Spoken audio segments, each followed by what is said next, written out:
Olá, sejam bem-vindos às reuniões preparatórias do 10º Congresso Brasileiro de Direito Comercial. Eu sou Ana Frazão, uma das coordenadoras do evento, e hoje nós temos aqui uma pauta que sai um pouco das nossas discussões normais, que enfatizam os assuntos de direito comercial, mas que nós consideramos que é muito importante, porque se trata de um tema urgente que acaba dizendo respeito a todos nós, comercialistas ou não. Então, hoje nós vamos falar sobre o racismo no ambiente jurídico e temos como convidadas mulheres de destaque no meio jurídico. Então, temos conosco a coordenadora geral e diretora substituta do Departamento Nacional de Registro Empresarial, Anne Caroline Nascimento da Silva, e também as advogadas e professoras Fernanda Xará, Maria Cecília Andrade e Priscila Menezes. Desde já eu quero agradecer com muito carinho, em nome da comissão organizadora, a todas vocês, e dizer que é realmente um grande prazer e uma grande alegria estarmos juntos hoje para falar de um tema tão importante. E eu gostaria já de iniciar a nossa conversa provocando vocês sobre o próprio tema central da nossa sessão, ou seja, o que é realmente o racismo no Brasil? Qual é a experiência que vocês têm? Em que medida a questão socioeconômica atenua ou não o problema? Como isso acontece no ambiente jurídico, no ambiente corporativo? Eu acho que vai ser muito importante ouvir de vocês esse tipo de posição. E até para facilitar aqui, eu estou vendo assim as telinhas de cima, vou começar então com a Fernanda, depois eu vou descendo aqui as minhas telinhas, já agradecendo mais uma vez a todas vocês. Obrigada. Fernanda, por favor. Ana, obrigada. Quero cumprimentar as colegas aqui presentes também. Falar de racismo é lembrar da nossa Constituição, né? Por quê? Quando a gente trabalha a nossa Constituição Federal, a primeira coisa que vem falar é o quê? Lá no artigo 5º, olha, racismo é inafiançável e imprescritível, né? E quando a gente parte desse pressuposto, percebam, se formos olhar uma pena, em tese, né, um crime considerado como uma pena, enorme. Por quê? Imprescritível. Qualquer hora que estiver acontecendo, podemos suscitar. Então, acho que até o legislador, ao se posicionar nesta seara, dentro da Constituição, trazendo esse fator como imprescritível, ele já veio trazer a gravidade do tema, né, do racismo. Né? E aí a gente sabe que muitas vezes vai ser classificado como um crime de injúria racial, e aí vai poder ser, né? Tem todo aquele desdobramento, mas trazer o racismo diante aí de um fim de uma escravidão que a gente já sabe que teve, mas que até hoje, por um olhar, já se traz aí um racismo impregnado, por um gesto também já se traz um racismo impregnado perante a uma pessoa que a gente pode trabalhar aí com a pele, né? O negro. E aí eu quero contar uma experiência minha em São Paulo. Né? Cecília, que é de São Paulo, estava no shopping, Cecília, no JK. Por incrível que pareça, tinha sido a primeira vez que eu tinha ido ao JK. E eu sou, né, negra. E eu entrei no JK normal, vestida como uma pessoa normal que está indo passear num shopping. E eu lembro que o segurança não saía de trás de mim. Por incrível que pareça, o segurança também era negro, né? Então, percebam. Claro que eu percebi que ele estava ali realmente fazendo a função dele de segurança, ok, até aí. Mas era assim, eu encostava em uma relojoaria ou alguma, né, que tinha ali uma joia, porque a gente sabe, né, os preços que tem ali. Ele encostava atrás de mim, discretamente, mas eu percebia. E eu via nitidamente nos olhos dele, olha, que era uma pessoa também negra, né? Que teve ali aquele racismo. Claro, eu não falei nada, nem nada, mas eu, na minha essência, eu falei, olha, isso, ainda cheguei a comentar com meu esposo, isso é porque eu sou negra. E quando eu cheguei perto da Daslu, né? O sonho da mulher era conhecer a Daslu, né? Até porque a gente sabe que tem pouquíssimas. E da mesma forma, na hora que eu fui adentrar a loja e praticamente me parou, assim, sabe? Para adentrar na Daslu. Mas aí, como você para analisar uma situação dessa? Olha, eu me coloquei, eu nunca tinha passado, vou ser muito sincera, nunca tinha passado de uma forma tão contundente uma situação de constrangimento assim, né? Eu poderia, claro, ter ido à frente, procurar todo o administrativo do shopping e tudo, mas Preferi até porque também o segurança era negro. Então, assim, até que ponto realmente, e aí eu fazia reflexão depois, até que ponto realmente era somente a questão por ele ser segurança de um shopping, onde as mulheres muitas vezes nem lá vão, pedem em casa o objeto de desejo, e eu estava ali mesmo passeando, então eu estava ali dentro, né? Porque aquela que realmente fosse comprar, poderia comprar, teria problema algum. Mas até pelo valor do objeto, vai em casa, pede em casa, né? Tem esse trabalho. E até que ponto seria e traria essa figura deste segurança também encarnado ali um pouco essa questão do racismo, né? Ou até mais, até mesmo daquela situação de diminuição. Por quê? A gente que está ali à frente e vê, eu sou negra, eu sento numa audiência, vou ser muito sincera, eu sento em uma audiência onde tem ali vários brancos, parece que o olhar vem todo para mim.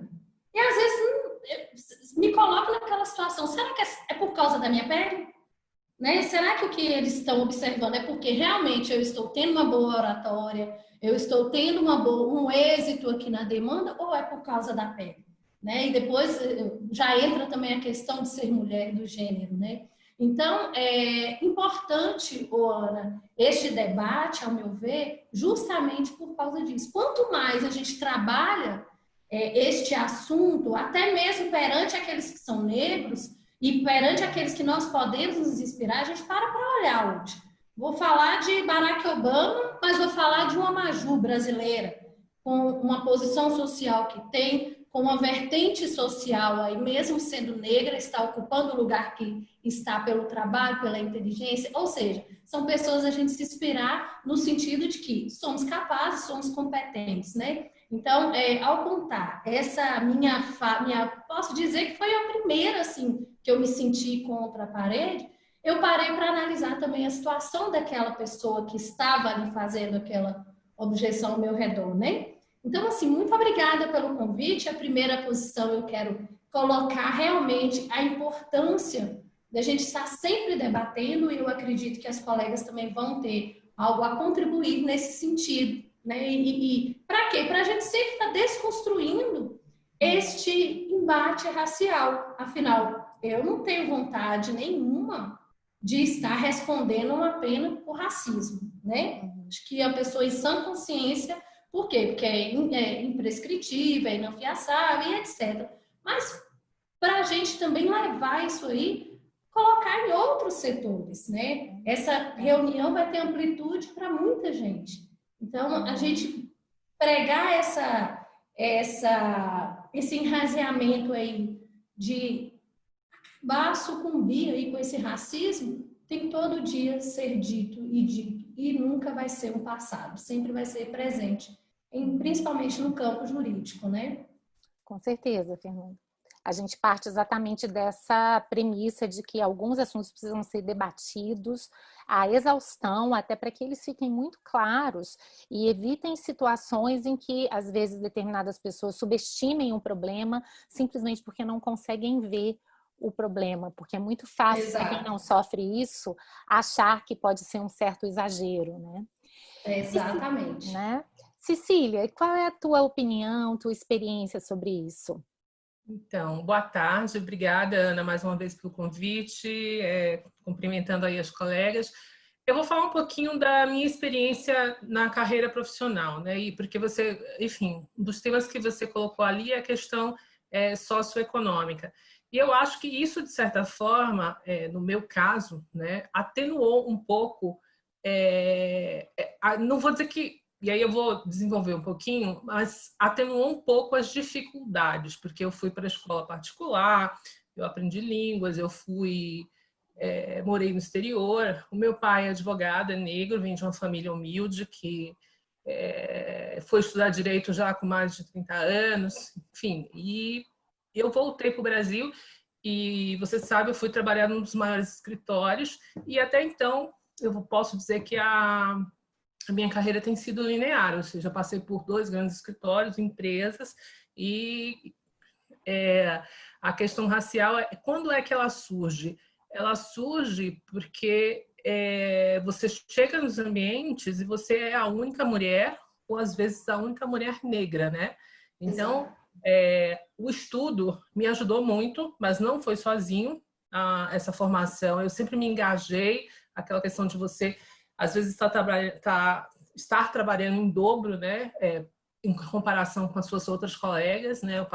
Isso eu vi na escola, vi na faculdade, vi durante o mestrado, vi durante o período que eu fiquei na Comissão Europeia, vi durante o período que eu estava aqui em escritórios aqui em São Paulo.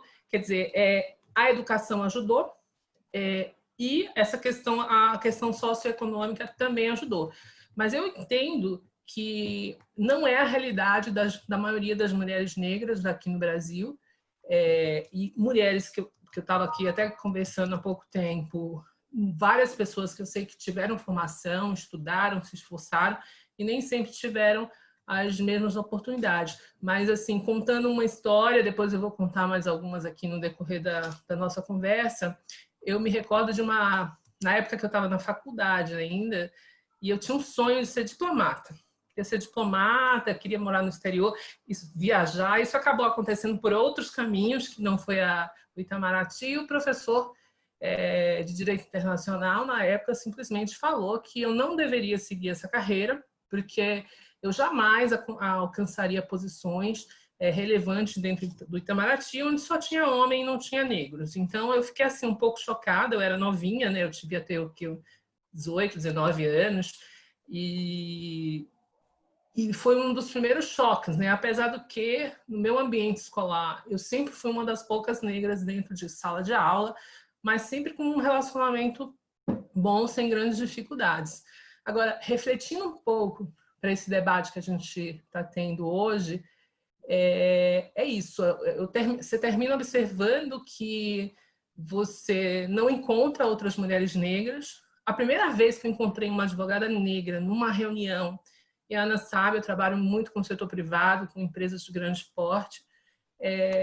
A primeira vez que eu encontrei foi nos Estados Unidos. Aqui no Brasil, nunca. Não existe essa realidade. E no âmbito do antitrust, do compliance, a gente tem muita mulher. Quase nenhuma em cargo de liderança. E quando eu estava nesses escritórios grandes aqui em São Paulo, logo no início, quando eu cheguei, a pergunta era qual era o sócio, que eu era a nova secretária, se eu era do Paralegal, se eu era digitadora nova, porque naquela época a gente, os sócios, assim, mandavam os documentos meio manuscritos e tinha sempre digitadora.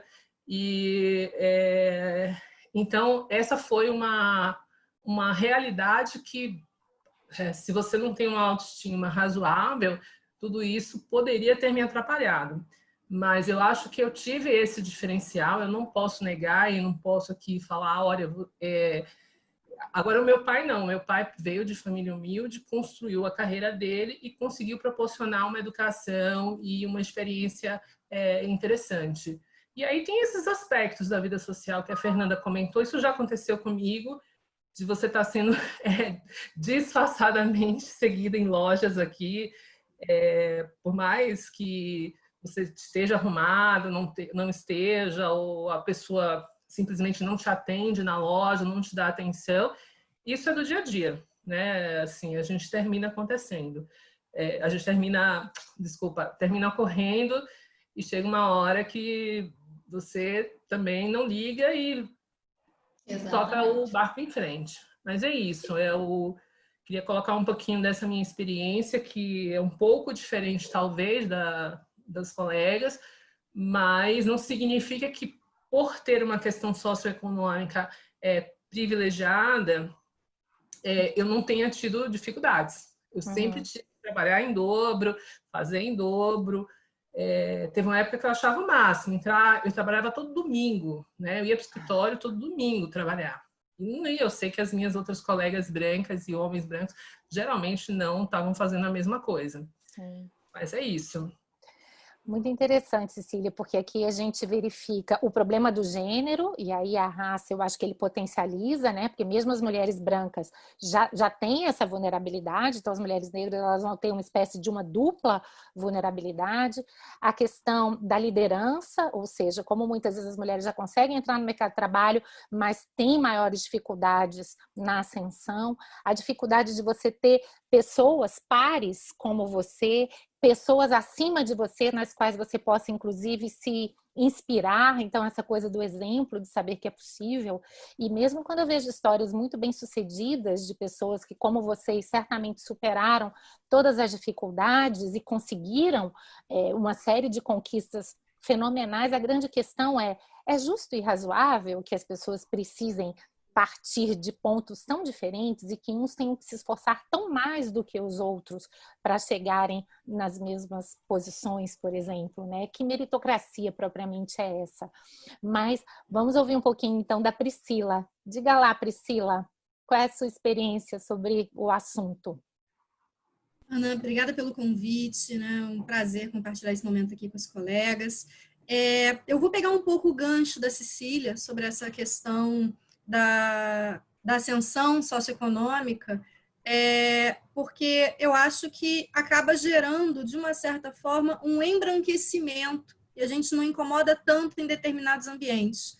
Eu passei por algumas situações em que brancos achavam que eu não era negra e negros, e por outro lado, outros brancos achavam que eu era negra. Então, por conta do tom de pele um pouco mais claro, eu ficava presa numa situação em que as pessoas não sabiam exatamente o que era. E parece que você se referir a alguém como negro é ofensivo. É sempre bom a gente chamar as pessoas pelo nome, quando possível. Mas, se você quiser falar, quando você não sabe o nome de alguém, é aquela branquinha, aquela lourinha, isso não é ofensivo. Mas as pessoas se sentem constrangidas de falar, é aquela negra, é aquela preta.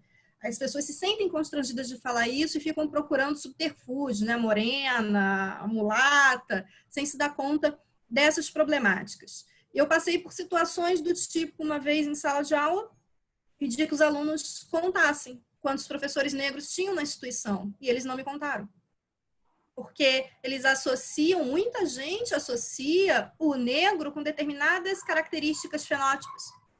E aí as pessoas me diziam, mas você não tem uma boca grande, o seu cabelo não é crespo, então você não é negra. E aí você precisa entrar naquela questão de explicar, né, as classificações, o negro, o preto, o pardo, para que as pessoas entendam. Eu costumo que são brancos e nem todo mundo tem o mesmo tom de pele.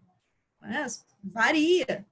Aí a gente entra na questão do colorismo, que é muito normal em países de colonização europeia, em países que passaram pela questão da escravidão, onde as pessoas com tom de pele mais claro, elas acabam incomodando menos e passando mais despercebidas em determinados ambientes. Numa outra situação, em 2018, o Intercept Brasil fez uma lista de 138 profissionais negros bem recomendados, né? Foi uma reportagem de Cecília Oliveira. E as pessoas começaram a me mandar mensagens. Pri, seu nome apareceu na lista. E era legal, porque vinha com uma mini biografia. E eu fiquei super feliz, porque na minha mini biografia vinha contando desde o pré-vestibular comunitário que eu montei quando eu tinha 19 anos. Falei, caramba, o pessoal desencavou uma coisa tão legal. E quando eu cheguei no trabalho, isso aconteceu num final de semana, muito próximo do Dia da Consciência Negra, e quando eu cheguei no trabalho na semana seguinte, uma pessoa me contestou, falou assim, não entendi por que você está nessa lista, você não é negra. E, de novo, você tem que sentar e explicar, e é meio exaustivo você ter que ficar palestrando sobre isso o tempo todo, educando as pessoas o tempo todo. Agora, por outro lado, eu já passei por situações do tipo processo seletivo para dar aula, e na etapa final, já, olha, tudo bem, você está aprovada, só queria te pedir uma coisa. Pois não. Será que você pode escovar o cabelo nos dias de aula? Tem bolsa escova? Eu perguntei. Tem um adicional para isso? Né? Dependendo. E aí ela falou, não, é muito bonito, né? É muito exótico. Exótico é outra palavra que a gente escuta muito. Né? É exótico. Mas o cabelo liso, ele dá um ar assim de uma coisa mais compenetrada. Fui-me embora e não trabalhei no lugar. Então, a gente passa por algumas situações que são inimagináveis para uma pessoa branca. O branco no Brasil ele não é racializado. Ele não tem consciência da questão da branquitude. E eu acho que a gente discutir racismo no Brasil tem que passar um pouco por aí. Porque a partir de quando a gente fala em raça, a gente automaticamente pensa em negro, quando muito no índio. E eu acho que a gente começar a trabalhar essa questão do racismo no Brasil, do racismo estrutural, vai passar muito pela questão do privilégio. E falando um pouco do que a Cecília comentou e do gancho que você deu, Ana, a gente tem que parar também de romantizar aquelas histórias do menino pobre, negro, que caminhava 15 quilômetros para chegar na escola. Isso não é normal. Ninguém deveria passar por uma situação dessas. Então, assim como a Cecília, eu tenho consciência do meu privilégio não só pelo tom da minha pele, que me poupou de muitas coisas, mas também por ser uma pessoa que teve a possibilidade de estudar idiomas, né? Um exemplo clássico, nos processos seletivos de estágio que eu fiz, enquanto era aluna de graduação, sempre exigiam o inglês. Eu ficava muito animada, porque aos 16 eu já falava inglês fluente, eu ficava muito animada. Eu vou poder treinar para não perder o inglês. Em todos os processos seletivos que eu fiz, o inglês foi exigido e não foi utilizado. Isso é uma maneira muito clássica de você limitar o acesso. Porque a maioria das pessoas que está estudando com muita dificuldade ou entrou por uma política de cotas, não consegue ter esses estudos complementares. E elas são limadas logo de cara. Então, por que fazer uma exigência dessa se você efetivamente não vai usar aquela competência? Então, é uma maneira também das empresas, dos escritórios, dizerem, olha, eu tento, mas eu não tenho mão de obra qualificada. Esse é um argumento muito falacioso, certo? Acho que mais para frente a gente vai falar um pouquinho mais sobre mercado de trabalho, cotas, políticas afirmativas. Acho que a gente vai ter oportunidade de repisar esse assunto. Com certeza, Priscila, de fato concordo plenamente com você, não há consciência dessa branquitude e normalmente aquele que está na posição de privilégio, ele não tem noção ou uma reflexão sobre essa posição e nem a quantidade de trabalho e de energia de que as pessoas que estão em posições diferentes precisam empregar no seu dia a dia para administrar todas essas questões, o que muitas vezes é subestimado, mas a gente sabe, eu sei pela minha experiência de mulher, o quanto isso, na verdade, faz diferença e quando a gente vai acumulando vulnerabilidades, sem dúvida nenhuma que a diferença é muito grande. Mas, Anne, vamos então te ouvir sobre essa questão e depois a gente passa para mais perguntas. A Anne tem uma carreira super bem sucedida no setor público, talvez possa ter aí uma experiência distinta ou não, né, Anne? O que é que você tem a nos dizer? Sim, saúdo as colegas, professora Ana, é um prazer enorme estar aqui. Eu já tive a oportunidade de estar em alguns painéis, né, do Congresso Brasileiro de Direito Comercial. É um evento muito importante e eu parabenizo de verdade a organização do Congresso por trazer esse tema que é tão caro para a gente, que é tão importante a gente discutir no âmbito jurídico, né? A gente não vê esse tipo de discussão e é extremamente importante. Eu concordo com o que foi dito pelas colegas e acho que eu tenho a adicionar exatamente a visão aí do racismo institucional. O racismo, ele tem uma faceta institucional e estrutural no Brasil. E por isso, eu acho que independente da condição socioeconômica, a gente sofre diariamente situações de racismo. Exatamente. Você percebe o racismo? Você percebe o racismo quando você vai num restaurante, que poucas pessoas possuem acesso e você é a única negra que está dentro do restaurante. Você percebe o racismo estrutural quando você vai numa universidade dar uma palestra e você verifica que nos bancos universitários, a minoria, mas a minoria mesmo, assim, você tem um aluno, você tem 2 alunos, você tem 3 alunos numa classe de direito. Tal como quando eu me formei na PUC de São Paulo, exatamente o número de negros que tinham na minha sala eram 3 alunos. E você percebe diariamente no cotidiano essa presença marcante aí de um racismo estrutural na sociedade. O racismo, ele não é só a manifestação consciente do ódio. Eu acredito até que até a manifestação consciente do ódio, né, que as pessoas que têm esse preconceito arraigado, elas manifestam no cotidiano, também não estão afastadas aí das questões socioeconômicas, porque a gente vê uma série de artistas passar por isso diariamente, nas redes sociais principalmente.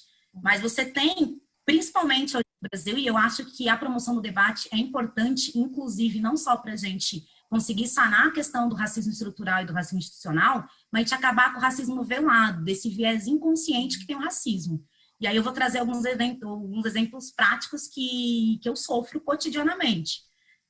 Não tenho, assim, não sofro, de fato, manifestações conscientes de ódio, não tem ninguém nas minhas páginas postando, muito pelo contrário. Quanto a isso, inclusive, eu recebo muitos elogios e não tem esse tipo de problema. Mas você percebe ali no viés inconsciente. Você tem tanto um lado positivo, eu faço muitas palestras pelo Brasil em virtude do cargo que eu ocupo. Você sempre, quando termina uma palestra, você tem uma manifestação de alguém, e isso eu acho impressionante, porque todos os lugares que eu participo, que a gente profere palestra, no final, algum aluno, alguém que está na plateia, se aproxima, pede para conversar comigo, aperta minha mão, me abraça e fala, me senti representado.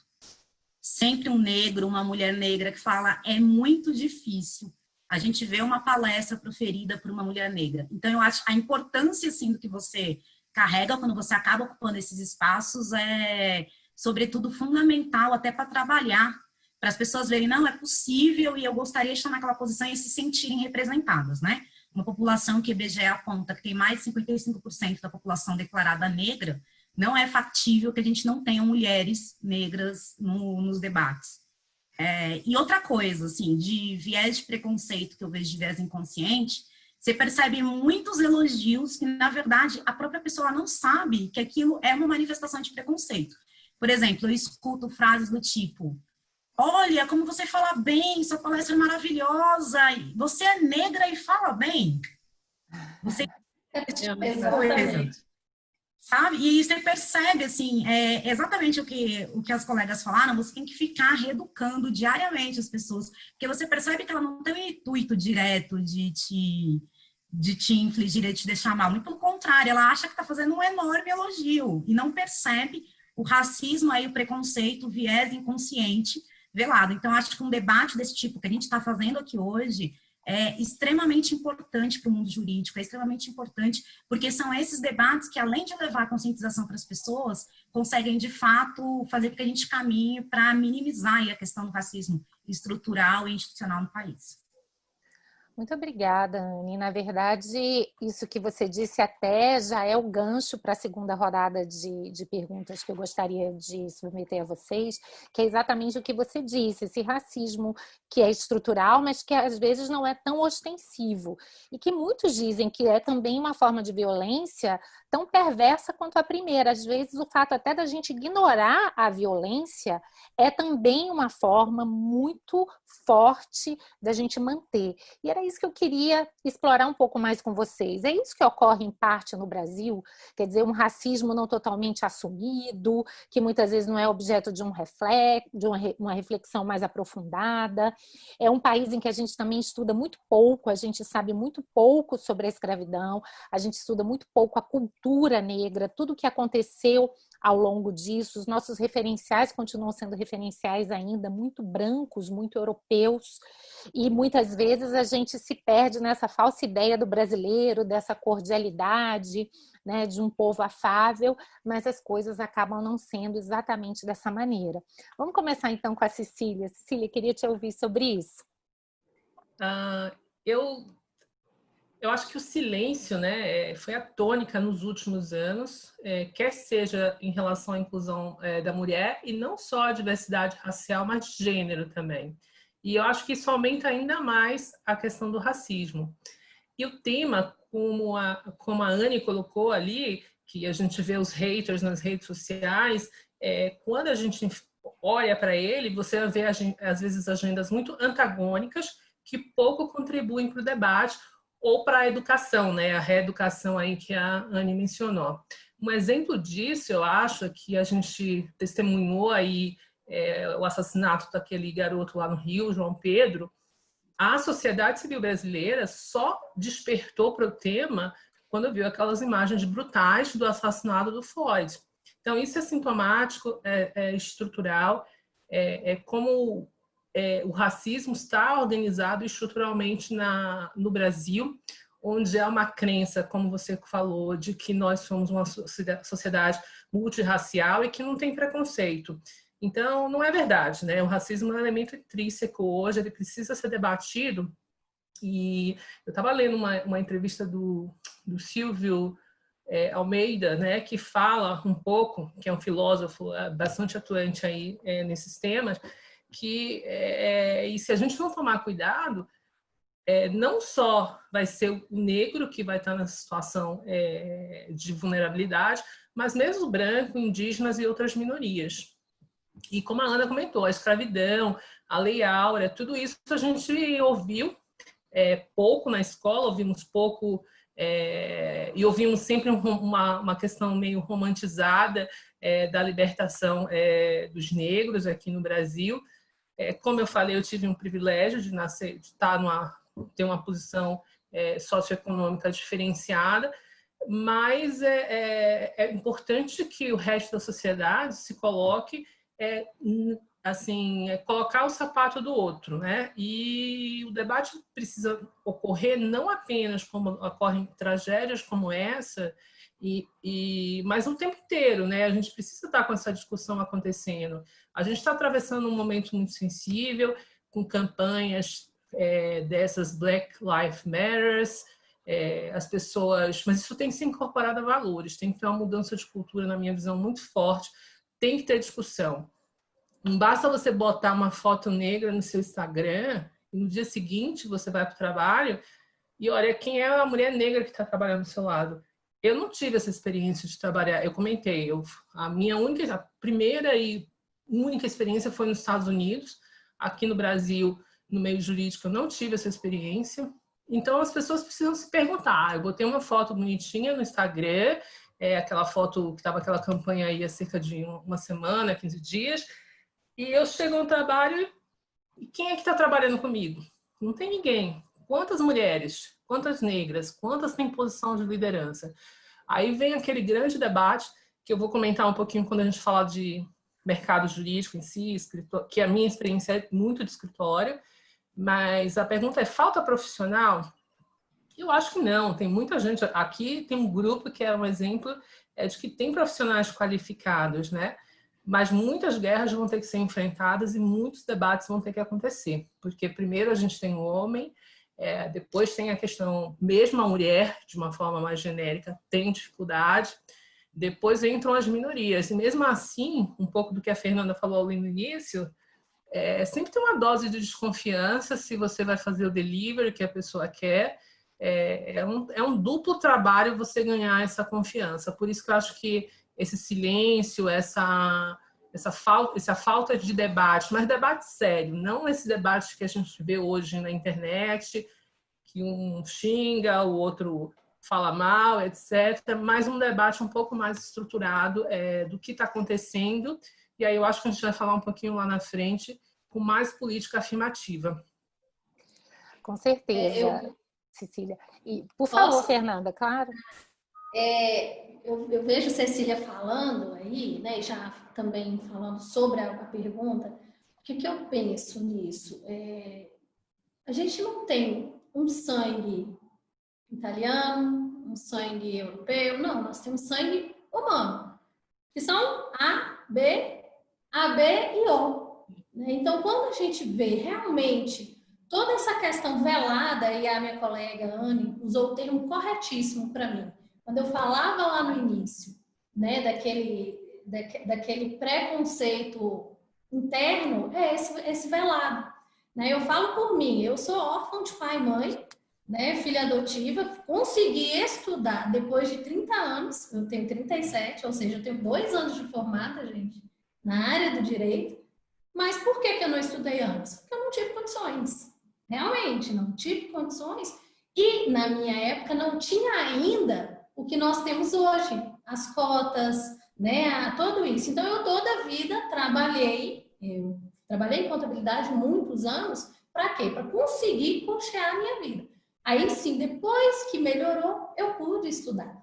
E aí, quando eu paro para, né, ver essa questão velada e ver hoje realmente, né, a posição, hoje eu tenho 2 escritórios na Bahia, só tenho reconhecimento, por quê? Pelo fruto do meu esforço, pelo fruto do trabalho. Então, isso cada vez mais, Ana, vem na minha consciência, quando eu penso nisso, de ser eu falo que é uma prova nesse sentido, de ter conseguido pelo esforço.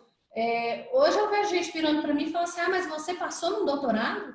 né? Eu passei no doutorado. Então, assim, eu preciso estar me autoafirmando o tempo todo. Por quê? Porque por trás tem ali uma conduta de racismo que a gente trabalha como velado, né? Então, assim, é muito constrangedor e muito difícil pensar que o ser humano não imagina que há o quê? Um sangue humano.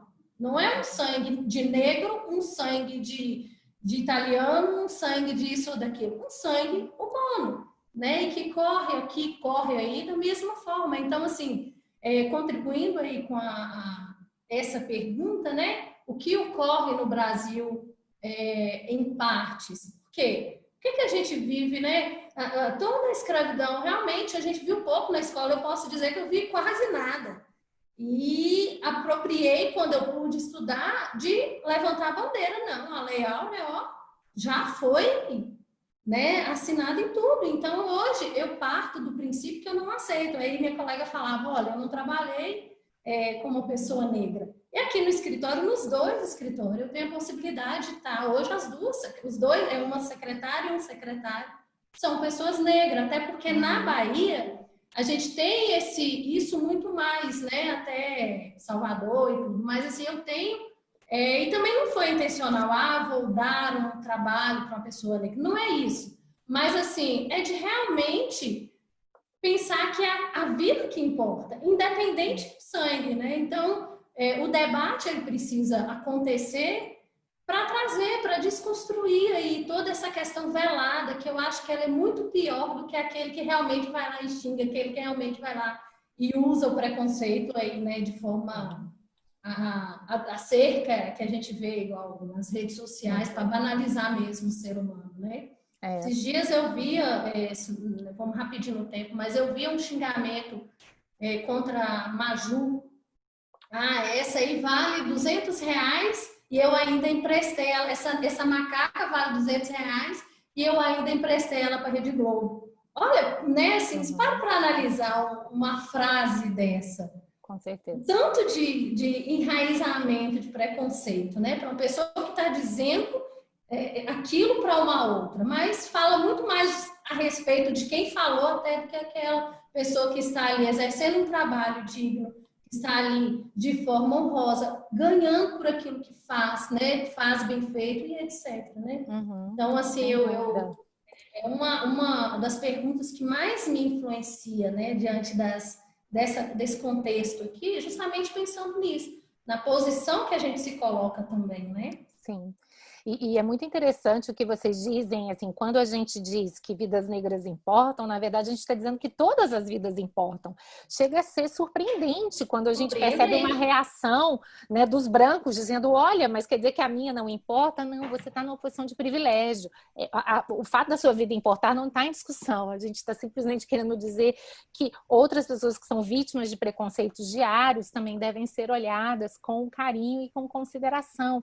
Né? Exatamente. E essa coisa realmente do preconceito velado é um enorme problema. E daí porque muitos até dizem, não basta não ser racista, as pessoas teriam que ser antirracistas, ou seja, como a Cília falou, é muito fácil você colocar lá no seu Instagram, olha, apoio essa causa, mas o que você faz efetivamente no seu dia a dia para mudar esse estado de coisas, né? Essa acaba sendo, eu acho, a provocação e por isso que esse nosso debate é tão importante, né?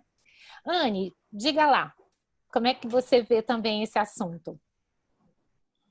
Quanto ao silêncio, Ana, eu considero que ele realmente é uma manifestação de violência porque ele impede que a gente mensure o tamanho do problema. Quando você deixa de silenciar e traz para a pauta, traz para o debate, você assume de fato que existe uma dívida histórica e que o debate é fundamental para você conseguir sanear essas questões. Você tira o preconceito velado lá desse viés inconsciente, traz para a consciência, traz para o debate, e isso produz frutos importantes para a gente conseguir avançar aí com essas questões. Ajuda a elaborar políticas públicas, né, voltadas para atingir a população negra, como ações, até ações privadas mesmo, organizadas pela própria sociedade, para a gente coibir o problema. Então, eu acho que se tudo continua no âmbito do silêncio, a gente não consegue avançar.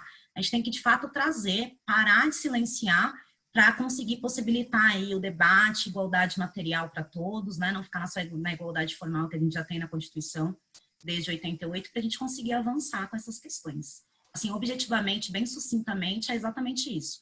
Debates como que estão sendo tecidos hoje aqui são extremamente importantes, porque tira o tema do silêncio. Eu vejo, assim, até algumas pessoas, elas não gostam de discorrer sobre o tema, de debater sobre o tema. Algumas pessoas preferem não existe racismo no Brasil, e são pessoas que até para elas estão muito bem intencionadas. Elas acham que se debatendo sobre o tema, na verdade, você acabaria, assim, surgindo com uma questão racial e com uma diferenciação. E não é isso, é o contrário. O racismo, ele existe, a gente tem que reconhecer, a gente tem que conseguir mensurar o tamanho desse problema e atuar para evitar e para conseguir aí trilhar um futuro melhor para o Brasil, porque o Brasil é muito melhor que isso. A gente consegue avançar. Com certeza, Anne. E me preocupa muito tanto essa postura passiva que você mencionou.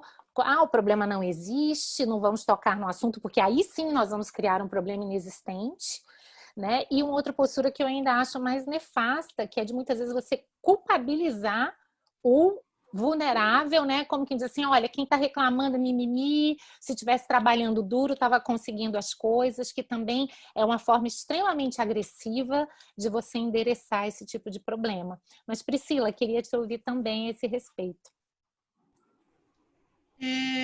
Eu queria pegar um gancho da Anne, porque quando ela falou da questão dos cumprimentos ali no final da palestra e da questão da representatividade importa muito, sim, e é um estímulo até, é um espelhamento, mas eu acho que, além da questão da representatividade, a gente tem uma questão que é de proporcionalidade.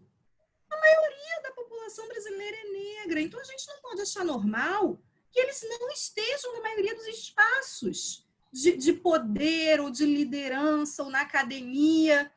E a gente gosta muito dessa ideia de um brasileiro amigável, de um brasileiro pacífico. E aí entra também a questão daquele mito da democracia racial. Nós somos todos miscigenados, aqui é todo mundo misturado. E falta muito uma reflexão histórica sobre isso, sobre essa miscigenação que é fruto de violência sexual, sobre a sistemática tentativa do Estado de embranquecer a população. Se a gente pensar nas políticas de fomento à imigração dos italianos, dos alemães que ganhavam terras, doações de terras para vir para cá, e o negro liberto ganhou um tchau, fique feliz, você está liberto. A lei de vadiagem, que era nitidamente voltada para recolher essa população negra que ficava ali vagando, não tinha o que fazer, porque não tinha onde morar, não tinha sua terra, não conseguia trabalho.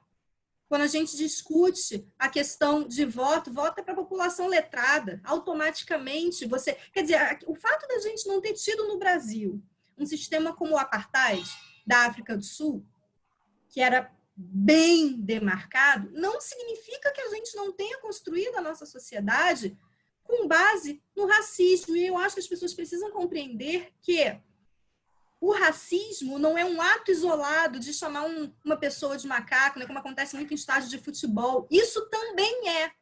Mas o racismo, ele é uma estrutura e que, por muitas vezes, está enraizada, passa despercebido até pelo próprio negro. Essas afirmações que vêm como elogio, como a Anne colocou muito bem, né? E ela falou, como você fala bem e você é negra, né? Tem o preto de alma branca, tem a preta com traços finos. E as pessoas realmente acham que estão elogiando e não percebem. Preta com cabelo liso, eu escuto isso muito, mas porque eu tenho pé no índio. O cabelo realmente é do índio. Do índio, né? E o que acontece?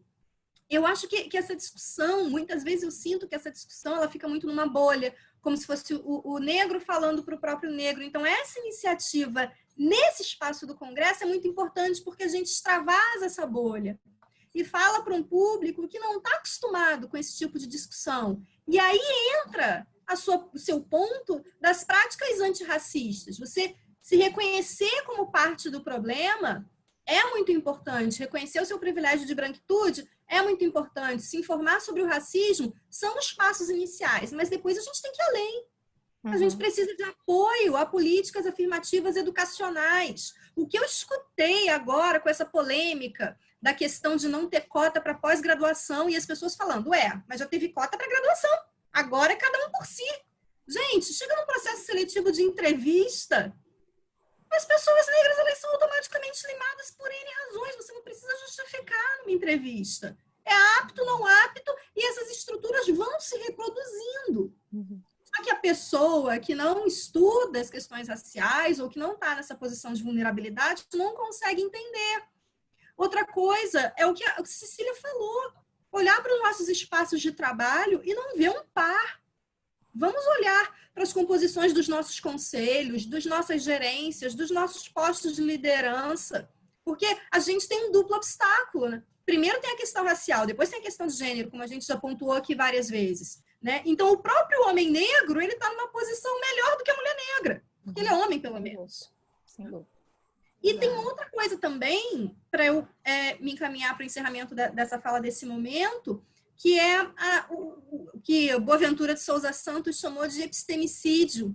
Né? A gente sistematicamente apaga essa questão da literatura dos autores negros. A Cecília estava falando que estava lendo Silvio Almeida, maravilhoso, né, da FGV, e que a gente não tem essa preocupação de, por exemplo, os professores, quando a gente passar uma bibliografia das nossas disciplinas, a gente tem esse cuidado de ir lá olhar, vem cá, será que eu estou contemplando algum autor negro? Porque tem. É que a gente tem que se dar o trabalho também de procurar. Então, é uma postura, quando a gente fala dessas práticas antirracistas, é uma postura um pouco mais ativa, é um passo além dessa discussão, que também é necessário, mas é um esforço, tira da zona de conforto.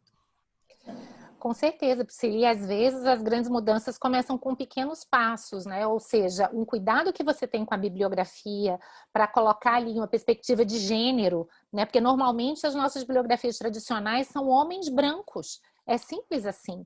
Você conseguir abrir um espaço para a mulher já é difícil, para o negro mais ainda, para a mulher negra mais ainda, né? E já que você mencionou essa discussão sobre o mercado profissional, eu queria então aproveitar agora a gente fazer uma rodada sobre isso. Foi até muito oportuno que depois que a gente havia marcado essa nossa sessão, houve uma reportagem do Conjur mostrando que os negros ocupam apenas 1% dos advogados dos grandes escritórios. Né? E obviamente que eu estou partindo da premissa que essa estatística está incluindo homens e mulheres e que os homens negros, como a Priscila colocou, acabam já tendo uma vantagem sobre a própria mulher negra. Então, queria agora discutir um pouco, de uma maneira mais concreta, como é que vocês veem isso no mercado de trabalho, essa discussão de raça, essa discussão de gênero. Anne, vamos começar com você então dessa vez. Eu enxergo da seguinte forma, Ana, quando a gente traz um dado aí de 1% de advogados negros nos grandes escritórios, a gente consegue, num primeiro momento, aí, evidenciar a disparidade, né, socioeconômica que de fato existe, sobretudo ataca aí a população negra, porque não é factível você ter 1% de advogados nos grandes escritórios, sendo 55% da população é negra. E aí eu evidenciei alguns problemas aí nesse aspecto. O primeiro seria que a gente precisa de dado. Exatamente agora, fazendo um gancho com a questão anterior, é importante ter dado. Quem é negro no Brasil? A gente não tem esse dado, salvo engano, eu tentei procurar, mas a gente não tem esse dado aí no âmbito da OAB, por exemplo. A gente não sabe com propriedade quantos advogados negros estão inscritos no cadastro da ordem. O que a gente sabe é que a gente tem mais de 55% da população que é negra, segundo o IBGE, e apenas 1% de negros nos grandes escritórios. Isso evidencia, além de uma disparidade aí socioeconômica, né, que a gente sabe que existe, é fruto até desse racismo estrutural, a falta de inclusão, a gente evidencia aí uma grande dificuldade de acesso, de entrada. E aí a gente pensa em duas questões. A primeira é, os escritórios não estão contratando negros, né? E é uma decorrência lógica, uma pergunta. E o segundo ponto é, não estão contratando por quê? Por que não estão contratando? Os negros de fato, e aí foi uma das colegas comentou, achei bem interessante essa questão, não estão de fato atendendo às necessidades do mercado, esses alunos que se formam nas universidades, num curto espaço de tempo, a gente até tem as cotas aí, né, que propiciaram aí o aumento, a inclusão do negro dentro das universidades, mas a gente tem de fato uma barreira de entrada dentro desses escritórios. Por que eles não estão conseguindo ser incluídos? E aí eu acho até importante trazer que o debate é tão importante, aí artigos como esse que a Conju fez, esse levantamento de dados é tão importante, que eles trazem para a sociedade o caráter de mudar, né, da mudança. O debate, ele propicia a mudança. A gente tem uma iniciativa bem importante do CESA, que eu ouvi o ano passado num congresso que eu estava participando na Bahia, que é de um projeto que chama Incluir Direito, exatamente porque eles evidenciaram o problema e tentaram aí construir uma forma de inclusão do estudante negro. Então, eles treinam, né, no âmbito desse projeto, negros que estão nas universidades para serem inseridos na estrutura dos escritórios. Mas eu acho que são questões assim que a gente tem de fato que trabalhar e que são muito importantes para a gente trabalhar. A maioria dos negros no ambiente formal do mercado de trabalho está incluindo entre estagiários e trainees. Não é factível, a gente realmente tem que olhar e ver qual que é o problema que a gente tem. E, obviamente, o problema começa lá atrás, como eu bem disse. O negro ainda tem muita dificuldade de ingressar na universidade. E isso explica parte aí do resultado de porque a gente tem tão poucas pessoas nos ambientes, aí, nos cargos mais qualificados no ambiente de trabalho. A gente tem que, de fato, trabalhar para alterar essa realidade.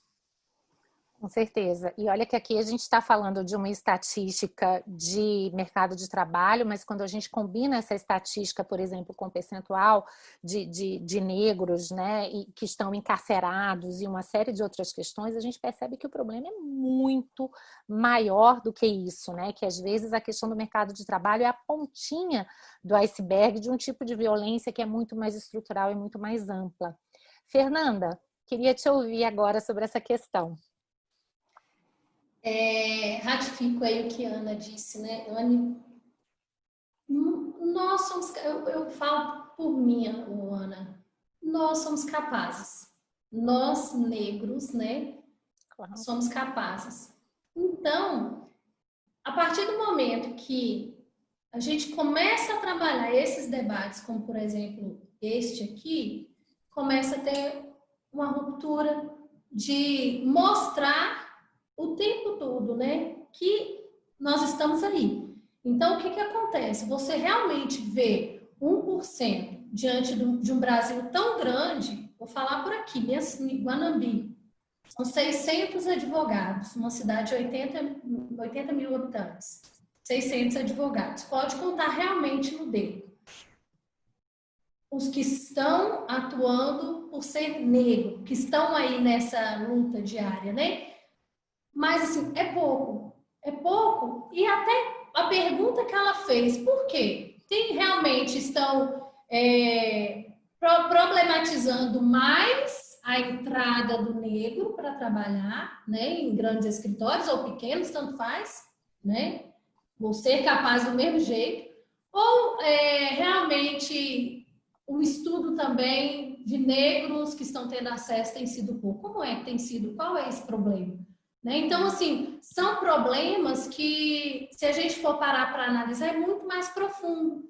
É isso que ela falou, nem a própria OAB hoje tem ali um dado para poder inserir, né? Nós estamos falando aqui de uma classe, de trazer a gente para perto deles e tentar disseminar. Projeto ótimo que ela falou, de Salvador, né? Incluir, já treinar aquele negro, né, aquele negro estudante, né, sendo bem, entre aspas, aí, já para poder, mas precisa, se for parar para analisar, precisa, aí eu já penso, é um projeto muito bacana, mas precisa realmente ser treinado, ou eu tenho a capacidade, eu estudei da mesma forma que a Ana, que é uma mulher branca, né, que tem os parâmetros aí visionários da mulher loira, branca, né, Ana, mas precisa ainda ser treinado? Não, eu sou capaz, então não preciso treinar, eu preciso ir fazer. Eu preciso de quê? De oportunidade. Né, Cecília? Da mesma forma, Cecília, por mais que ela tenha ali um padrão, igual ela falou, socioeconômico, mas ela, o que ela precisou? Da oportunidade. Então, é da mesma forma que nós que estamos aí tentando infiltrar, vou falar bem o termo infiltrar, às vezes numa advocacia que está também velada, que está também com uma vendinha ali, igual a nossa querida Temer, que é atrás, né? Diante desse negro, diante desses estudantes, né? Eu, graças a Deus, não posso falar, minhas turmas são todas, e tem muitos negros, graças a Deus. Por quê? Também porque eu estou em um estado que predomina aí a questão negra. Então, vai ter realmente, mas vai para um lugar, para São Paulo, vai para o Rio Grande do Sul, para a gente ver. Aí não vai ter nenhum, às vezes, né? Dentro da sala de aula. Então, eu penso que é realmente criar oportunidades, né, para inserir. E, às vezes, não ficar procurando por quê, né, e tudo, mas criar oportunidade para inserir, de qualquer forma, né? Diante. Porque só vai quebrar, Ana, eu acho que só vai quebrar esse preconceito, e aí eu volto a minha fala lá, é algo que é tão lá atrás, é algo que a Constituição considera tão sério e permanente, mas que se a gente não for todo dia, ó, enfrentando, a gente não vai conseguir quebrar, sempre vai ter esse velado e várias outras cortinas aí, né? Sem dúvida, Fernanda. E já que você falou, e agora em São Paulo? Bom, vamos perguntar para a Cecília, porque certamente ela já adiantou muitas coisas, né? Mas vai poder aprofundar um pouquinho mais nisso, ou seja, o ambiente de São Paulo, o ambiente dos grandes escritórios, não é, Cecília? Exato. Cecília, sem som. Pronto. Perfeito. Então, eu trabalhei em 2 grandes escritórios no Brasil, do Brasil hoje, são considerados. Um deles eu fui sócia. Mas acho que vale a pena mencionar a experiência do primeiro, porque isso foi lá pelos anos 2000, e eu era a única advogada mulher negra. Eu fui chamada para uma entrevista com 3 sócios, e eu achei que eles foram muito pioneiros na época, porque você não tinha ainda essa discussão da preocupação com a inclusão racial, com a diversidade, etc. E eles me contrataram, enfim, por várias razões, por um pouco do background que eu tinha, da expertise, me contrataram. Eu trabalhei lá 6 anos, e no início eu via aquela interrogação na cara das pessoas: quem é você? Né? Mas é aquilo que comentei, você trabalhou em dobro, trabalhava domingo, trabalhava feriado, etc. E aos poucos eu consegui estabelecer o meu espaço lá dentro, né? Pensando hoje nos debates que a gente tem, nos debates da questão negra e da inclusão, mas eu era a única. Tinha um outro rapaz lá, mas eu acho que era eu e ele, praticamente. Eu não sei como está hoje, né? Eu sei que eles têm um programa, aí eu vou comentar um pouquinho o programa do César, mas eu sei que eles têm um programa hoje de inclusão e de fazer diversidade, mas naquela época era um tema que não estava na agenda. Então, se fosse hoje, o que as pessoas falam, então você vai ter um profissional negro para dizer que a gente tem a representatividade, que é o que o pessoal chama do token, né? Que você está ali só para cumprir a tabela. Mas não foi o que eles fizeram lá na época. E aí eu volto um pouco ao que a Anne falou. Sim, tem barreira à entrada. Os critérios de contratação dos grandes sempre foram: você tem que ter feito USP ou alguma federal, PUC ou Mackenzie. E na última lista incluíram, acho que a GV. Então, isso aí já é uma barreira à entrada enorme, porque você vai ter, talvez, o negro fazendo outras faculdades aqui em São Paulo, boas, mas que não entrariam nesse rol, nessa lista, né? Então, havia sempre uma preocupação de estar contratando das melhores universidades, e a gente sabe que as melhores universidades, a seleção é pelos estudantes que geralmente foram para a escola particular, tiveram melhores condições de passar no vestibular. Tinha a questão da língua, né? O inglês sempre foi uma exigência, que, de novo, você volta no que a Priscila comentou. Ela pensou que era uma vantagem, e eventualmente no final do dia não era, mas a língua estrangeira sempre é colocada também como critério. E aí, eu não conheço hoje, aqui em São Paulo, sendo bem sincera, dos grandes, tá? Não vou falar histórias de médio, pequeno. Eu conheço bastante. Eu não estou querendo dar nomes aqui, mas a gente sabe quais são os grandes escritórios do país, mas você não tem nenhuma sócia negra. E eles estão fazendo esforços, né? Caiu a ficha, que veio esse projeto do César. Eu sei que tem alguns escritórios que estão esforçados nesse projeto de trazer a inclusão. Agora, eu não acredito, mesmo que você vá treinar estudantes, voltado muito para novos advogados, mas eu não acredito que isso mude, sinceramente, no curto ou médio espaço de tempo, que você aumente essa representatividade, Porque não basta você ir lá e dar um treinamento, ou você faz um programa que aí você tira um pouco dessas barreiras de faculdade, de língua, mas se você não faz uma mudança cultural no ambiente, aí eu digo por minha experiência, né, que eu estive nos grandes aí, e no início eu comentei, tinha sempre uma interrogação, você é a nova secretária, enfim, você é do paralegal, você sempre tinha umas perguntas assim nesse sentido, porque se você não investir também no escritório, porque a gente sabe que muitos desses jovens talvez não tenham uma formação completa de quem passou por um colégio de primeira linha aqui no Brasil, entrou numa grande faculdade, estudou uma ou duas línguas. Se você também não ajuda a corrigir um pouco, a ajudar na formação, na retenção, aquela pessoa não vai se adaptar ao ambiente. Ela não vai ficar, porque simplesmente pode ter se não tiver realmente esse investimento na formação e na mudança cultural, simples coisas, Ana, do tipo convidar para almoçar. Né? No início, eu almoçava sozinha, porque ninguém me convidava. Então, que ambiente é esse? Você colocou uma pessoa lá, de novo, há 20 anos atrás, você não tinha esse debate que a gente está tendo hoje. Mas as pessoas que não estiveram no processo decisório da minha contratação, diga-se de passagem, né? Essas pessoas são pessoas extremamente sérias, mas as que estavam ali no dia a dia simplesmente olhavam e diziam, não faz parte desse ambiente, né?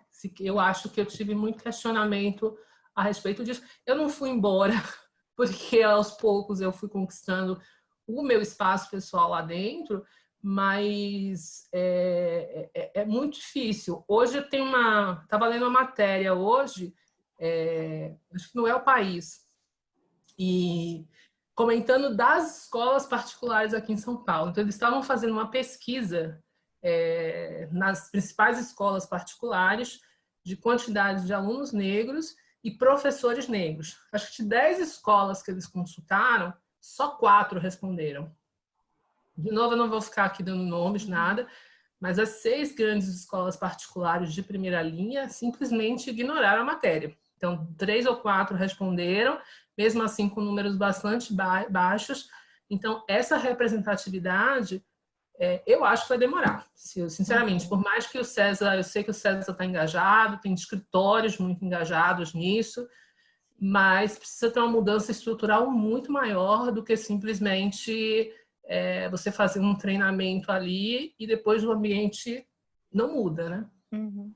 Muito interessante esse seu ponto, porque ele, inclusive, chama atenção para a importância desse network, o que alguns chamam de capital social, ou seja, às vezes não basta a pessoa estar na posição, né? Se você não tem uma rede de apoio e uma rede que possa te indicar, uma rede com quem você possa cooperar, as possibilidades de ascensão e desenvolvimento na carreira ficam muito mais reduzidas.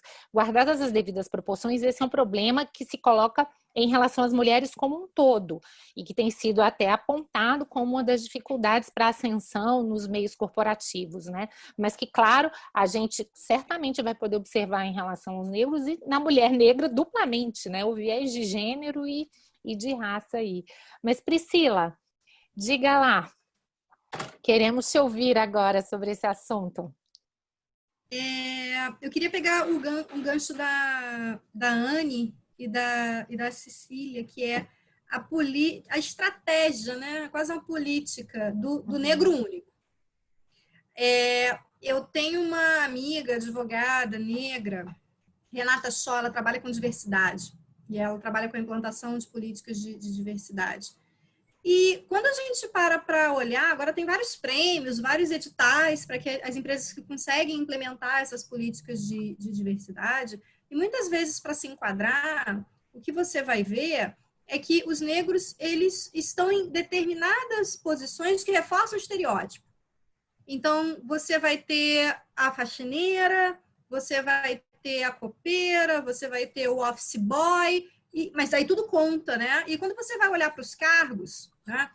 Mas tem um gestor, tem um advogado, eles não estão lá. Ou, quando muito, a gente tem estagiários ou trainees que depois, por uma questão ou por outra, acabam não sendo efetivados. Então, por alguns lugares por onde eu passei, eu sempre me senti a cota. Ah, a gente tem ela, olha aqui, mulher negra, pronto. Né? Que era a tal da política do negro único, é a vitrine, é para mostrar. Num dos escritórios que eu trabalhei, eu passei por corporativo e passei por escritório. No corporativo, eu era a única negra advogada e os outros negros que tinham lá eram justamente um office boy e uma copeira. E num dos escritórios por onde eu passei, a situação conseguia ser pior, porque num lugar com 30 advogados, eu era a única mulher. E era a única negra. Então, tinha sala do charuto, aquelas coisas e tal. E as pessoas eram muito condescendentes comigo, né? Então, se eu desse uma resposta um pouco mais bruta, era TPM. E, na verdade, o chefe ser rígido é ok, ele é machão, ele é mandão. A gente acaba enfrentando de novo essas questões de gênero. E eu queria também comentar um ponto da Cecília, que eu achei muito interessante da gente reforçar, que é o seguinte: a gente simplesmente pegar essas pessoas e colocá-las num ambiente sem nenhum tipo de adaptação das outras pessoas que estão lá, gente, ela não vai ficar. Se ela não tiver um emocional muito forte, um apoio familiar, uma rede de apoio forte, ela não fica, porque ela não aguenta. Então, você implementar uma política de inclusão não é só em número.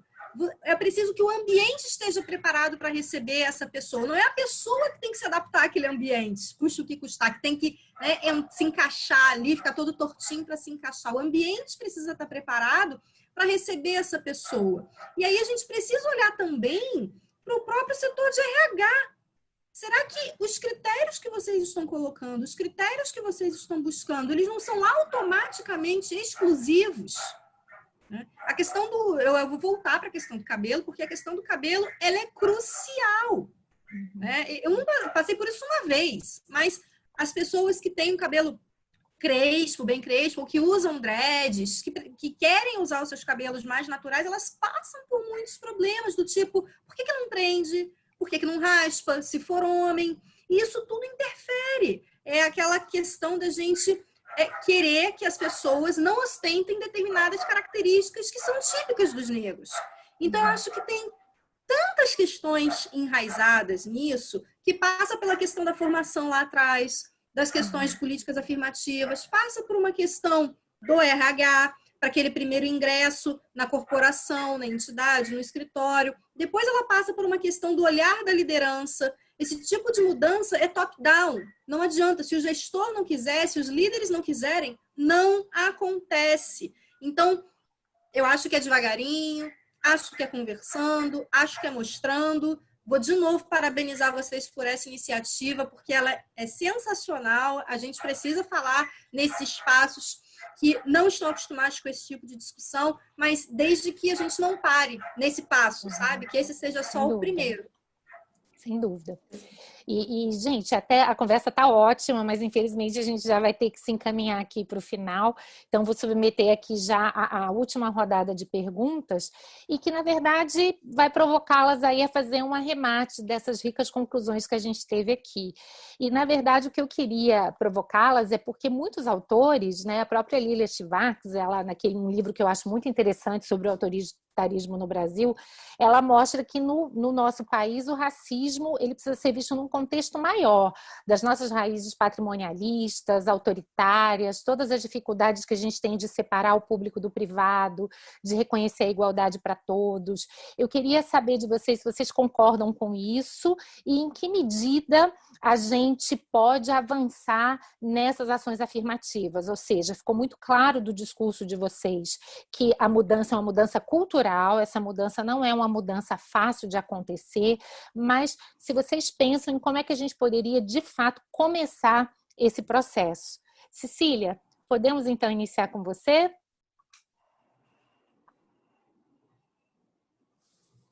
Acho que...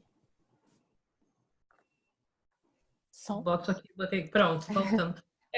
Eu li alguns trechos, não li o livro inteiro, mas eu estava muito interessada na época na história ali da corrupção, que ela trata no livro, mas ela traz toda essa discussão da história do Brasil, como a história foi contada. E uma coisa que a Priscila comentou já, quer dizer, quando você teve a Lei Áurea, que oportunidades foram dadas, né? E essa questão toda do... Você não deu, você libertou e não tinha moradia, não tinha escolaridade, não tinha emprego, não tinha nada. E eu achei muito interessante também essa questão que ela trata, e aí voltando assim um pouco para meus temas, da questão da corrupção, porque, mais uma vez, você vê que ela vem desde a origem do Brasil e vem dessa questão do autoritarismo e está arraigada. Basta ver agora a Operação Lava Jato, tudo isso que aconteceu. E aí eu estava refletindo aqui para o debate que a gente ia ter, eu não vou dizer que 100%, mas a maior parte são homens que estão envolvidos na Lava Jato, são brancos, né? Então, quer dizer, a condição social talvez um pouco maior e a condição de ter vamos dizer assim, um autoritarismo em relação ao resto do mercado leva com que essas pessoas perpetuem condutas que, de novo, levam para a desigualdade, que é o que a gente está vivendo hoje. E as ações afirmativas, eu acho que são importantes, porque o discurso meritório ele é insuficiente, é importante ter cotas, é importante participar e contribuir com outras mulheres que enfrentem dificuldades. Está uma discussão lá no IBGC bem grande sobre o aumento da participação do Conselho de Mulheres, ou seja, você trazer a diversidade e, com isso, também trazer mulheres negras para dentro. E essas ações afirmativas precisam ocorrer em todos esses ambientes, dentro da empresa, dentro do escritório, dentro da universidade, dentro do setor público. Enfim, eu sei que muitas vezes, a Ana comentou isso, as pessoas são um pouco críticas em relação a esse discurso, mimimi, reclamação, mas são pessoas que, obviamente, elas nunca tiveram dificuldade, nunca entraram numa sala de reuniões e você era a única mulher, ou a única mulher negra, ou como, já não lembro quem comentou, você entra num restaurante e as únicas pessoas negras são os garçons. Depois que você passa pela, não, ela é bacana, ela é preparada, ela tem uma rede aí de networking bacana. Você passou na prova, ok. Mas será que todas as mulheres são submetidas a essas mesmas provas? Isso eu fiquei pensando bastante. E nesses 20 anos que eu estou aqui em São Paulo, eu continuo não enxergando esse aumento de representatividade. Então, a ação afirmativa é importante. Acho que quando eu estudei não tinha cotas, mas eu sou super favorável a cotas, não apenas na faculdade, na graduação, na pós, mas também nesses conselhos, principalmente de empresas públicas. As privadas vão querer olhar a melhor governança possível e trazer a diversidade. Mas trazer um modelo já de empresas públicas, de mais mulheres participando do processo decisório, eu acho que isso é muito importante. Enfim, eu acho que um pouco... para resumir aí o que eu penso a respeito desse assunto. Muito obrigada, Cecília. Anne, queria te ouvir também sobre essa questão, como aí a nossa última rodada. Acredito, a Lília é maravilhosa, né? A professora Lília é muito boa, tudo que ela escreve é maravilhoso, assim, indicaria para a leitura do país, assim, todo mundo deveria ler. Com efeito, eu acredito que a perpetuação do racismo, ela começa com características, né, da sociedade brasileira que permanecem. E como bem traz a professora Lília, até num outro livro dela, que é o Espetáculo das Raças, ela traz exatamente que o racismo ele não acabou. Aliás, quando acabou a abolição da escravatura no país, a gente teve várias teorias científicas, né, para perpetuar, para fundamentar o racismo. E isso, de fato, dentro de um contexto que a gente tem de paternalismo, das pessoas não sabendo ali dividir o público e do privado, você não consegue incluir as pessoas, né, que já tinham sido marginalizadas, excluídas desde a época da abolição, 132 anos depois. Então, a gente vem aí com um viés que 132 anos depois da abolição da escravatura, você ainda tem aí um país totalmente desigual para a maior parte da população. Eu acredito, assim, são leituras que ela tece ali, debates que ela tece profundos e bem importantes até, que para a gente entender, né, as características da sociedade brasileira e como isso influencia até hoje mesmo aí as questões raciais. E, tendo em vista isso, acho que até um gancho mesmo para a questão das políticas afirmativas, né? Você precisa de política afirmativa no Brasil. Você precisa de uma ação para garantir igualdade material. Como você bem falou, professora Ana, no início dos debates, ainda tem as pessoas ali mesmo, né? Que falam, mas é necessário, mas isso é desigualdade com as outras pessoas. É exatamente isso, esse tipo de argumento, ele decorre exatamente da falta de conhecimento e de discussão sobre todo o passado histórico brasileiro. E por isso, mais uma vez, que num debate como a gente está fazendo hoje, é extremamente importante. As pessoas têm que se conscientizar. Elas têm que entender que o problema é geral. O problema do racismo não é um problema do negro. É um problema da sociedade brasileira. As questões raciais, essa discussão, elas só enfraquecem o desenvolvimento do Brasil como um todo. A gente tem política racial, sim, né? Uma ação afirmativa, sim, para garantir igualdade material. Senão a gente vai ter uma Constituição brasileira que é linda, que é aquele texto maravilhoso, mas que não passa a programática exatamente pelas ações que a gente faz todos os dias. Eu acho até bem interessante trazer aqui para o âmbito da discussão, professora, a questão do racismo, né? Não basta não ser racista, mas você tem que ser antirracista.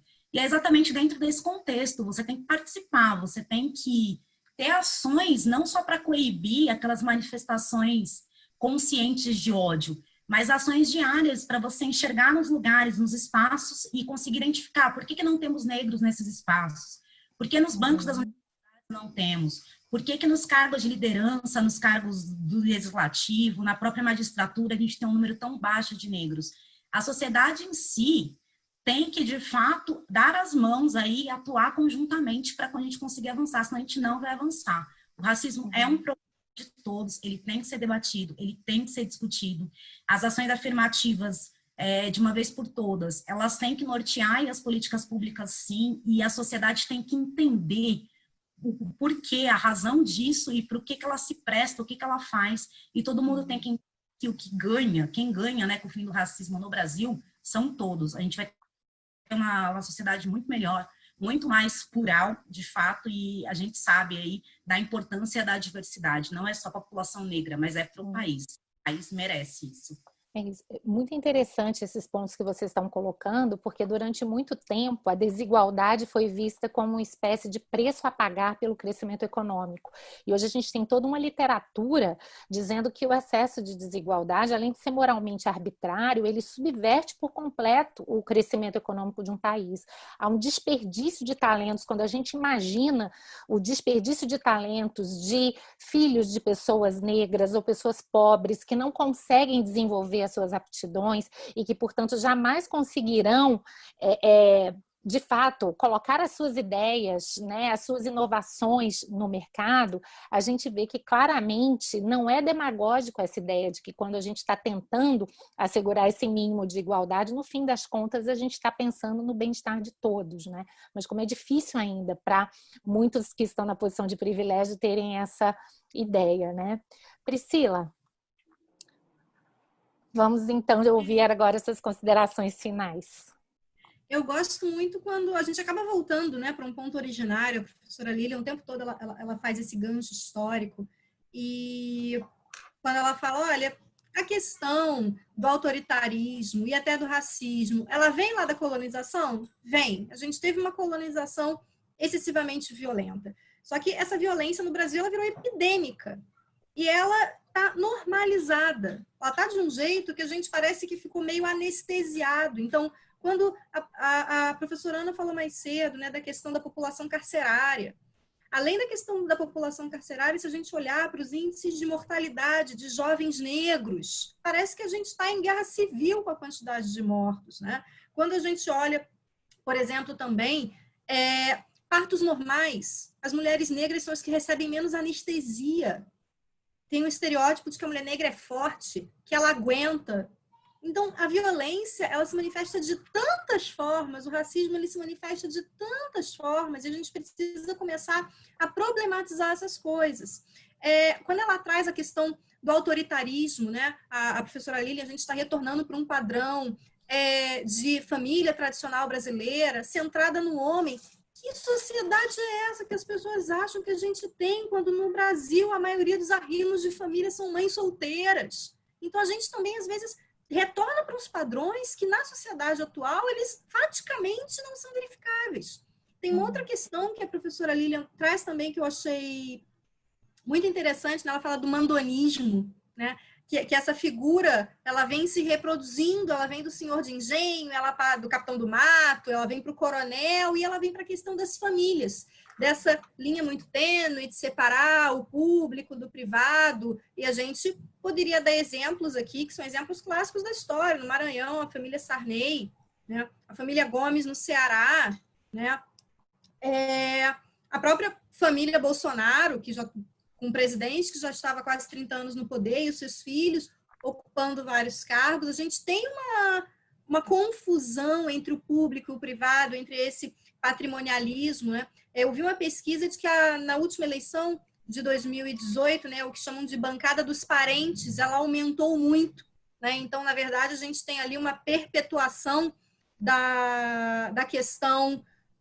A política virou um meio de vida, vai o avô que leva o filho, que vão os netos, que vai todo mundo, e aí a gente acaba voltando para a questão da corrupção, que eu acho que foi a Anne que estava ponderando. Então, está tudo muito amarrado e é uma discussão que ela não pode ser superficial, ela é profunda, ela vai demandar estudo, ela vai demandar tempo, ela vai demandar dedicação e ela vai demandar principalmente conhecimento histórico. Porque esse negacionismo que a gente vive atualmente não vai levar para a solução do problema. Muito obrigada, Priscila. Fernanda, então, concluindo aí com você. Pronto. Quando a gente cita, né, professora Lília, eu logo trago a palavra república, né? Porque a gente tem a palavra república, que é o quê? Res, né? A coisa pública é de todos. E aí, quando a gente para analisar toda essa coisa pública é de todos, e perante o que Cecília falou da corrupção, né? Foi Cecília que disse, eu acho. E que a gente para pensar, toda vez que há esse desvio, né, daquele que está ali no cargo público, exercendo ali, né, um legislativo, por exemplo, e que há esse desvio, que seria ali também funções também do negro, pela própria palavra república, olha, aí já há uma extrema desigualdade, né? E ter aí acho que foi Anne falando da política pública, ter aí as questões, as ações afirmativas o tempo inteiro, batendo, é a gente lutar por um mínimo dessa que a gente tão chamada república, né? A gente está todos os dias realmente trazendo essas ações para que traga essa palavrinha república para todos, porque só assim a gente vai tentar aí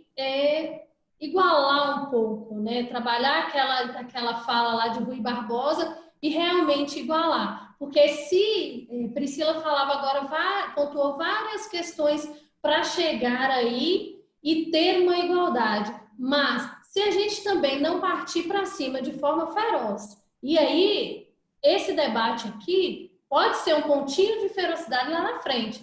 A gente não vai conseguir realmente adentrar, seja nos escritórios, nos grandes escritórios, chega aí nas línguas, uma, duas, três, quem dera um negro poder ter, falar 3 línguas, seja aí ser o diplomata, que, por exemplo, Maria Cecília queria ser, né?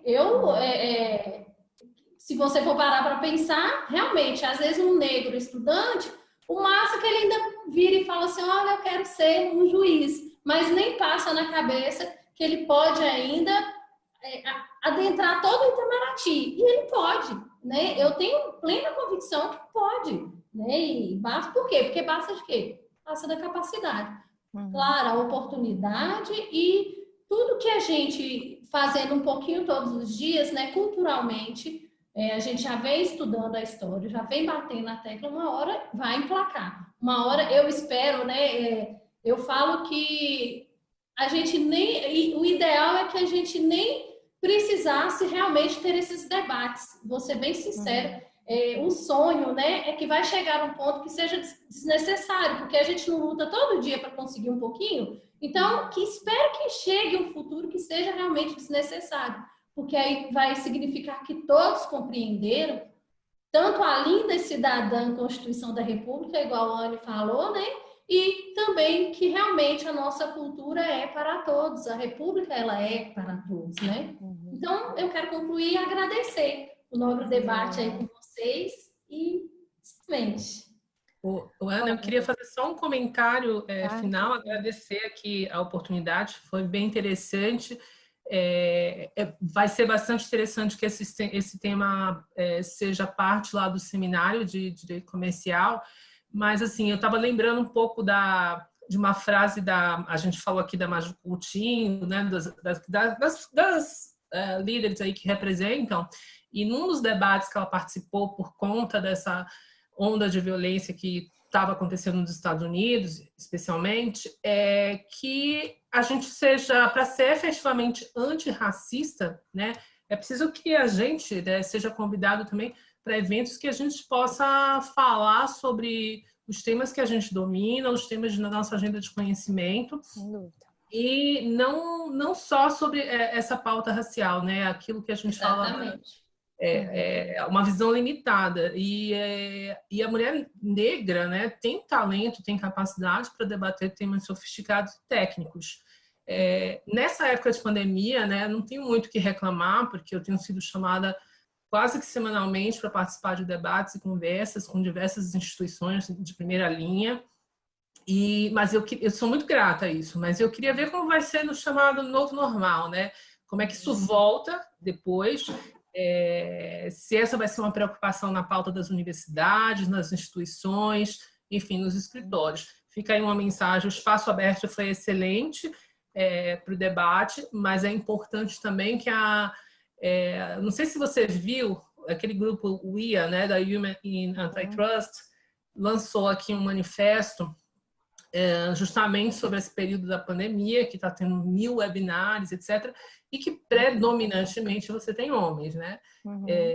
Então, isso precisa ser revisto quando a gente voltar a esse chamado aí novo normal, e também trazer as mulheres negras para discutirem uns temas realmente que eu acredito que cada uma aqui tem uma especialidade, uma área de conhecimento que a gente domine. Eu até mandei um comentário para as meninas aqui, olha, além da pauta da mulher, precisa ter também a questão aí, ver a questão racial e de outras minorias. Mandei um recadinho lá para elas, se elas anotam lá. Dúvida, Cecília, mas obrigada, viu, Ana? Imagina, olha, foi um prazer enorme, a minha admiração por todas vocês só aumenta.